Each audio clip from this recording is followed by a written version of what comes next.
সংবিধান সংস্কার পরিষদ ও জুলাই সনদ নিয়ে সরকার আইনের অপব্যাখ্যা দিচ্ছে বলে অভিযোগ করেছেন জামায়াতের আইনজীবী শিশির মনির।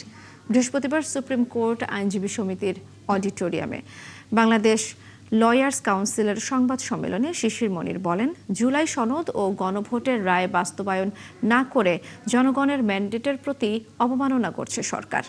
অনুষ্ঠানে অংশ নিয়ে অন্য বক্তারা বলেন, জুলাই জাতীয় সনদ বাস্তবায়ন আদেশ মেনেই সংবিধানের প্রয়োজনীয় সংস্কার করতে হবে।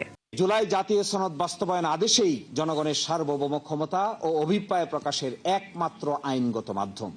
বাংলাদেশের কোন আদালত এটিকে অসাংবিধানিক ঘোষণা করেনি। যে কোনো যুক্তিতে আপনি এটাকে যদি নাল অ্যান্ড ভয়েড করার চেষ্টা করেন, সেটা হচ্ছে অবৈধ। আপনি জনগণের রায় এবং অভিপ্রায়ের এগেইনস্টে অবস্থান করলেন। এখন বলছে সংবিধানের মধ্যে এটা ছিল না, সেটা ছিল না। সংবিধানের মধ্যে ওটা ছিল না, এটার হিসাব করে তো আর জুলাই বিপ্লব হয়নি। বিপ্লব কি সংবিধানের মধ্যে আছে? নাই তো।